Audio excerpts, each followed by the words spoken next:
मुक्ता प्रदान करती है। और लो, आज से कोई भोग का विरोध नहीं होगा, हर भोग भोग लीजिए, और जहां भोगा तो फिर शिकंजा कसा उसके, फिर उत्तरा है माम पुकार प्रभु, ता फिर कृपा होती है, फिर वो एकदम चैन शांति मिलती है, ता फिर वो कहती है ये लो फिर ही भोगो, कोई दिक्कत नहीं। तो फिर वो बस यही तृष्णा, जीरियंते जीरियता केसा दंता जीरियंते जीरियता जीविता सा धना साच जीरियतोपि न जीरियति।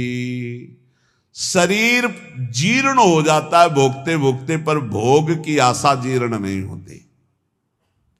यह है पापिनी तृष्णा। शरीर बुढ़ापे से युक्त हो गया, लेकिन मनीराम बुढ़ापा अनुभव नहीं करते कि मैं बूढ़ा हो गया हूं। नहीं, जैसा जवानी में वैसे ही वो उद्दंडता करने का मन करता है। जीरियंती जीरता केशा, इनको साधना के द्वारा मारना पड़ेगा, ये अवस्था से शांत नहीं होंगे। तो कह रहे जीरियंती जीरियता केशा दंता जीरियंती जीरियता, बाल सफेद हो गए, दांत गिर गए, आंखों में दिखता नहीं, बुढ़ापा आ गया, लेकिन तृष्णा वैसी ही है भोगों की, वो पुरानी नहीं हुई, वो नवीन बनी रहती है। इसलिए ये जो सदैव तृष्णा नवीन रूप धारण करती है,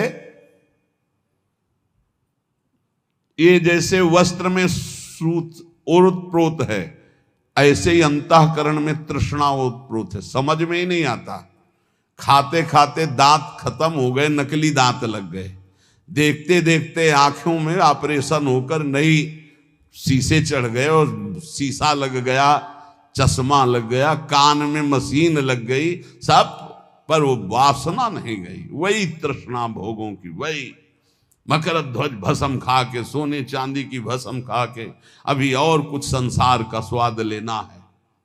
ये हम नहीं, शास्त्र कह रहा है। और आप अपने हृदयों में और हम सब अपने हृदयों में देखें, भगवत प्राप्ति में ये तृष्णा डाइन सुरसा की तरह मुंह बढ़ा रही है। सुरसा, हनुमान जी 16 हुए तो 32 हो गई, हनुमान जी 32 हुए तो 64 हो गई। सुरसा डबल बदन, ये तृष्णा ऐसे बढ़ती चली। अच्छा ले भाई, इतना स्वाहा, इतना भोग की आहुति ले ले, अब तू शांत हो जा, वो और डबल प्रज्वलित हो गई, और प्रज्वलित हो, ऐसे तृष्णा बढ़ रही है। तथैव तृष्णा वित्तेन वर्धमानेन वर्धते, अनंत पारा दुष्पूरा तृष्णा दोष सतावः, अधर्म बहुला चैव तस्मात्ताम परिवर्जयेत्। ये तृष्णा चाहे धन की हो चाहे भोग की हो, ये सदैव बढ़ती जाती है। जब आदमी सोचता है इतनी संख्या का अगर धन हो जाए तो हमारा बढ़िया काम चल जाएगा, और दैववशात यदि उसको उतनी संख्या का धन मिल जाए तो जो पहले सोच रहा था उससे भी बुरी अशांति उसके अंदर उतनी धन संख्या प्राप्त होने पर होने लगती है, और बड़ी, ऐसे बढ़ते बढ़ते वो नष्ट हो जाता है शरीर, पर तृष्णा नष्ट नहीं होती, चाहे धन की हो चाहे भोग की हो। इसलिए उपासक को इस तृष्णा रूपी पापिनी को पहचान करके नष्ट करना ही चाहिए, पूर्ति नहीं। पूर्ति करने से बढ़ती और ना देने से ये नष्ट हो जाती है। नष्ट करने से ही शांति मिलेगी। तृष्णा भोगे हुए भोगों की, पकौड़ा चटनी चाहिए, ये चाहिए, जवान दांत आंख कान नाक सब इंद्रिया, दुष्टों ने जीवन बर्बाद कर दिया। पूरा दिव्य मानव जीवन जो भगवत प्राप्ति के लिए था, बर्बाद। कितना निकृष्ट,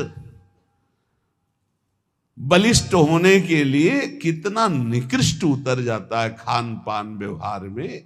अब आप विचार कीजिए, वो जो जिसमें अंडा जिसे कहते हैं, उसके अंदर कितना लिबलिबा गंदा पदार्थ होता है।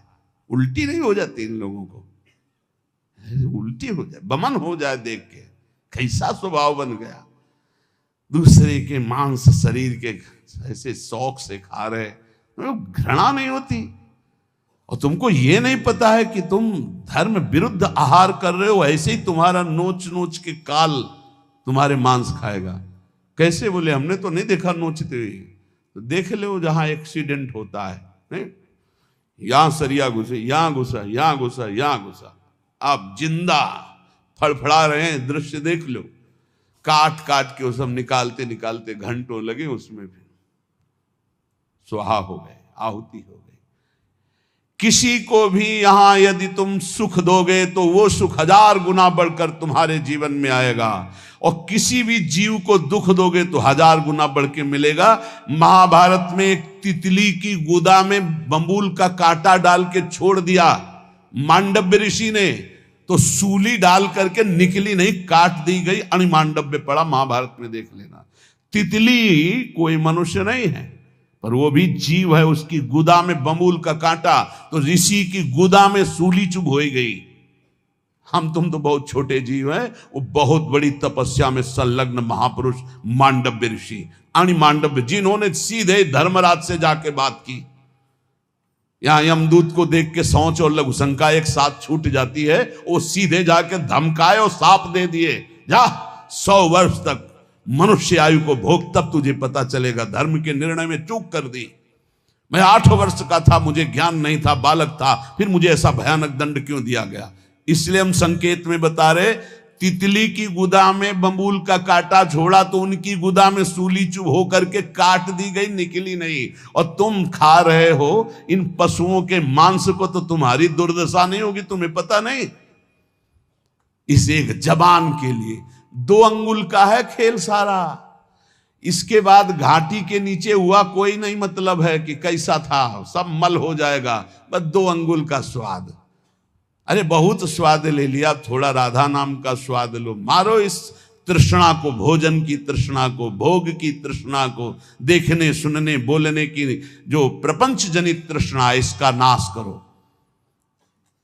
जो उपासक भगवत मार्ग में आगे बढ़ना चाहता है, वो किसी को मित्र ना बनाए, और मित्र बनाए तो बहुत काल के बाद बनावे।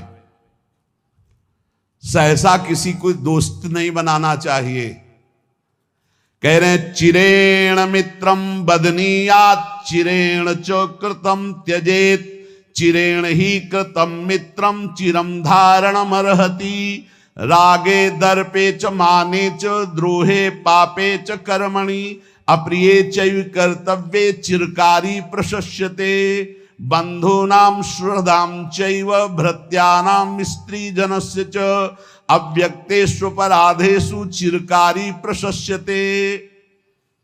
चिरकाल तक परीक्षा लेकर ही दोस्त बनाना चाहिए, सहसा किसी को मित्र नहीं बनाना चाहिए। यह हमारे ब्रह्म ऋषियों का आदेश है। क्या परीक्षा ले हम जिससे मित्र बनाना हो? बोले पहले देखे कि हमसे कोई इसका राग तो नहीं है जो हमसे दोस्ती कर रहा है। हमारे रुपये से राग, हमारे शरीर से राग, हमारे रूप से राग, हमारे पद से राग, कुछ ऐसा तो नहीं है जिसे ये देखकर हमसे दोस्ती करना चाहता है। रूप देखकर, शरीर देखकर, पैसा देखकर, अपने सुख की चाह करके हमसे दोस्ती, बिल्कुल। बोले राग त्यागी ही दोस्त होता है। अगर वो कुछ हमसे लेना चाहता है, भोगना चाहता है, पाना चाहता है, वो दोस्त नहीं होता। दोस्त होता है जो नाना प्रकार की दोस्त के द्वारा दी हुई पीड़ाओं और कष्ट को सह करके दोस्त का साथ कभी न छोड़े। कह रहे चिरम धारण मरहती, चिरकाल तक अपने दोस्त को सुख दे और वो दोस्त उसे दुख दे पर उसे सहता चला जाए, उसे दोस्त कहते हैं। ऐसा कौन दोस्त होगा? बोले राग दर्पे च माने च, द्रोहे पापे च कर्मणि, जो राग त्यागी होगा। ये आजकल जो दोस्त बनाए जा रहे हैं, देख लो, नाप लेना कैसे दोस्त हैं, इसका परिणाम देख लेना। आजकल दोस्त बनते हैं, चाहे बालक हो चाहे बालिका हो, शरीर को देखकर, रुपया देखकर, चाहे बच्चा हो चाहे बच्ची, शरीर राग देख करके, रुपया देख करके, सुख का भाव रख करके जो दोस्ती, घबरा जाना ऐसे दोस्तों से। दूरी बनाना ऐसे दोस्त होते, शोषण करने वाले हैं वो दोस्त नहीं होते। चिरम मित्रम बदनीयात चिरेण च कृतम त्यजेत, चिरेण ही कृतम मित्रम चिरण धारण मरहति। महर्षि जन कह रहे पहले चिरकाल तक उसकी परीक्षा लो कि ये किसी स्वार्थ वस्तु मेरे से दोस्ती नहीं कर रहा, और 100 में 100 स्वार्थ वाले ही मिलेंगे। 100 कोई परमार्थी को होगा जो मित्र ऐसा मिले नहीं, कोई ना कोई स्वार्थ है जिससे वो दोस्त बनाए। चिरकाल तक इंतजार करो, ये किसी स्वार्थ के बसी मित्र वही जो अपने मित्र के लिए प्राणों का त्याग कर दे। कुपथ निवार सुपंथ चलावा। पहला पहचान, तुम्हारे किसी भोग सामग्री विद्वता राग पद प्रतिष्ठा इसको देखकर तो नहीं दोस्त बना रहा, हट जाओ, वो दोस्त नहीं, वो स्वार्थी। दूसरा दर्प अहंकार, अहंकारी को कभी मित्र नहीं बनाना चाहिए। अगर अहंकारी को मित्र बनाओगे तो उसके अहम में ठेस पड़ेगी तो तुम्हारा नाश कर देगा वो। तीसरा द्रोह, जो सबसे लड़ाई झगड़ा और द्रोह करने वाले, ऐसे को कभी मित्र नहीं बनाना चाहिए। चौथा, जो पाप कर्म प्रिय है, ऐसे कभी को दोस्त नहीं बनाना चाहिए। पांचवा, जो शास्त्र विरुद्ध खान पान करता है, अप्रिय कर्तव्य, अप्रिय कर्तव्य शास्त्र विरुद्ध खान पान, कभी ऐसे को दोस्त नहीं बनाना चाहिए। चिरकाल तक कर्तव्य की परीक्षा लेकर के ही दोस्त बनाना चाहिए। ये कर्तव्य परायण है, ये हमारे प्रति दोस्ती निष्काम भाव से रख रहा है, ये हमारे किसी स्वार्थ से नहीं। ऐसे मित्र होते हैं, बिरले ही होते, ऐसे देखे भी है। ऐसे भी मित्र होते हैं कि वो प्राणों की बाजी लगा देंगे लेकिन स्वार्थ की कहीं गंध नहीं और आपका अमंगल और अहित नहीं होने देंगे। ऐसे मित्र दो ही होते हैं, या भगवान और या भगवान का भक्त, दूसरा नहीं होता। स्वार्थ रहित जग जुग उपकारी, तुम तुम्हार सेवक असुरारी। भगवान और भगवान का भक्त, थोड़ी भी भक्ति है तो ऐसा मित्र बना लो, हानि नहीं होने वाली। भगवान से विमुख है तो कोई भी हो, कोई भी हो, स्वार्थ कुछ न कुछ देख करके ही दोस्ती करता है। सुर नर मुनि सबकी यह रीति, स्वार्थ लागी करें सब प्रीति। जहां कहीं स्वार्थ होगा, चाहे कोई भी हो, वो तभी जुड़ेगा। अगर स्वार्थ रहित प्यार है तो भगवान और भगवान के निर्मल प्रेमी महाभागवतों में। तो यहां सावधान करते हैं, अब ऐसा यदि मित्र बन गया है तो किसी छोटी मोटी बात में उसका त्याग मत कर देना। चिरकाल तक परीक्षण करो, चिरकाल तक उसकी मित्रता को धारण करो। ऐसे छोटी मोटी कोई बात कर दे, कोई शिकायत कर दे या कोई मन मोटा हो जाए, ऐसे स्वार्थ रहित मित्र का सहसा त्याग नहीं करना चाहिए। बंधूनाम सुहृदाम च भृत्यानाम स्त्री जनस्य च अव्यक्तेषु पराधेषु चिरकारी प्रशस्यते। ज्ञान वृद्ध और वयोवृद्ध, इन दोनों का सम्मान करना चाहिए, पर सबसे पहले ज्ञान वृद्ध। जैसे श्री सुखदेव जी ज्ञान वृद्ध हैं और उनके पिता पितामह बड़े बड़े वयोवृद्ध हैं, जब सुखदेव जी पधारे तो सब खड़े हो गए। ज्ञान वृद्ध का अध्यात्म में सम्मान होता है, लौकिक व्यवहार में वयोवृद्ध का सम्मान होता है। बोले 80 वर्ष के हैं तो प्रणाम, और भगवत मार्ग में ज्ञान वृद्ध का, अगर वो 10 वर्ष का भी है और वो भगवान की भक्ति में बढ़ा हुआ है तो देखो, गुरु का नाम पीछे आया, चेला का नाम पहले आया। प्रहलाद, फिर नारद, जबकि नारद जी गुरु है प्रहलाद जी के। पर जब भक्त नामावली का गान करते हैं प्रातः स्मरणीय भक्तों में, तो प्रहलाद नारद पराशर पुंडरीक व्यास अम्बरीश सुख सौनक भीष्म दालभ्याम, पहले प्रहलाद जी का आया। अद्भुत भक्ति, अद्भुत निष्ठा। तो यहां ज्ञान वृद्ध का सम्मान अध्यात्म में होता है, व्यवहार में वयोवृद्ध का सम्मान होता है। दीर्घ काल तक ज्ञान वृद्ध पुरुषों का जो संग किए हुए है उसको चाहिए कि धर्म का सेवन करने के लिए, धर्मयुक्त स्वभाव बनाने के लिए अपने आप को बंधूनाम सुहृदाम चयुभृत्तानाम स्त्री जनस्य च, अपने बंधु भाई परिवार सुहृद भृत्य स्त्री वर्ग, अगर इनसे कोई अपराध बन जाए तो इनसे कभी द्रोह ना करे, इसके लिए ज्ञान वृद्ध संतों से शिक्षा प्राप्त करके अपने परिवार को प्रीति के द्वारा बांधे। आज का समय ऐसा आ गया, छोटी सी छोटी वस्तु के लिए भाई भाई की हत्या कर देता है। छोटी सी बात के लिए पत्नी पति में मनमुटाव और तलाक और दुनिया का प्रपंच का क्या सीखा, क्या मानव जीवन की दिव्यता प्राप्त की। ज्ञान वृद्ध पुरुषों की सेवा करके बंधूनाम सुहृदाम च भृत्यानाम स्त्री जनस्य च, अपने भाई से, अपने सुहृद जनों से, अपनी पत्नी से, अपने पारिवारिक जनों से ऐसी प्रीति करो वो तुम्हें कटु व्यवहार करे।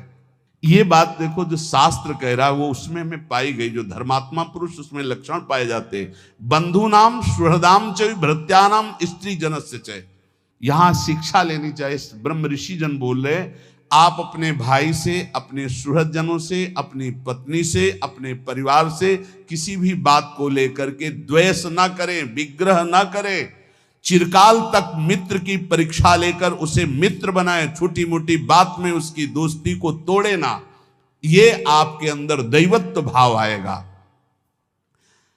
सर्वस्त्विंद्री लोभेन संकटान्यवगाहते, सर्वत्र संपदस्तस्य संतुष्टम यस्य मानसम। चाहे गृहस्थ में हो चाहे विरक्त में हो, जो लोभग्रस्त हो जाता है वो संकट में निश्चित पड़ जाता है। लोभग्रस्त हो गया तो संकट में पड़ जाता है, पक्का पड़ जाता है। इंद्रियों के लोभग्रस्त होकर धन के लिए, भोग के लिए यदि जाएगा तो संकटग्रस्त हो जाएगा, मारा जाएगा पक्का। श्री दत्तात्रेय जी ने बाज को, श्यान पक्षी को गुरु बनाया। वो एक मांस का टुकड़ा लिए जा रहा था, कई पक्षी दौड़े तो उसने विचार किया कि मेरे ऊपर झपटेंगे, मांस का टुकड़ा छोड़ दिया, सब पक्षी उस पर टूट पड़े, आराम से चल पड़ा। बोले ऐसा होना चाहिए, ऐसा होना चाहिए, इसलिए उनको गुरु बनाया श्यान पक्षी को, साधु को ऐसा चाहिए। जहां देखे कि इस वस्तु या इसके कारण प्रपंच, वैभव और संपत्ति और लोभग्रस्त पुरुष कोई हो, चाहे गृहस्थ हो चाहे विरक्त हो, अंततो गत्वा संकट में फंसकर मारा जाता है। इसलिए चित्त में संतोष धारण करे। सर्वत्र भरी हुई संपत्ति है, संतोषी पुरुष को बड़ा आनंद है संतोष में। संतोष रूपी धन आ गया तो सब धन धूल समान। चाहे जितना धन हो, संतोष न हो, दरिद्री है। जिस समय संतोष हृदय में आया उसी समय वो महान बन जाता है। बिन संतोष न काम न साही, अछत काम सुख सपने नाही। इसलिए चाहे गृहस्थ हो चाहे विरक्त हो, इस परम धन को धारण करे, संतोष धन। संतोष धन की परिभाषा, जोई जोई प्यारो करे सोई मोई भावे। जैसे मुझे प्रभु रखते हैं हमें वही अच्छा लगता है, मेरे नाथ जैसे रख रहे हैं, बहुत अच्छे से रख रहे हैं, ऐसा भाव रखना चाहिए। जैसे पैर में जूता पहन ले तो पूरी पृथ्वी में मानो सुरक्षित चरण हो गए, पूरी पृथ्वी में थोड़ी बिछाया जाएगा कारपेट, अपने पैर में जूता पहन लो। पूरी पृथ्वी को नहीं सुधार सकते, तुम अपने चित्त को सुधार कर संतोष रूपी धन ले आओ। न भाई से झगड़ा करो, न पत्नी से झगड़ा करो, न परिवार से झगड़ा करो, न पड़ोसी से करो। सोचते होगे कि झगड़ा नहीं करेंगे तो फिर लोग हमको सताएंगे, नहीं। जो सताने वाला भाव रखता है वो अपने आप नष्ट हो जाता है। आप संतोष धारण करो और देखना, जो उद्दंड हैं, जो दूसरों को दुख देते हैं, अपने आप नष्ट हो जाते हैं। ये खूब देखी हुई बात कह रहे, शास्त्र से और व्यवहार से भी। इसलिए संतोष रूपी अमृत का पान करने वाला, चाहे गृहस्थ हो चाहे विरक्त हो, वो सुख को प्राप्त होता है। जो धन के लोभ से, भोगों के लोभ से असंतुष्ट रहता है, उसी को दरिद्री कहते हैं, चाहे जितना बड़ा हो।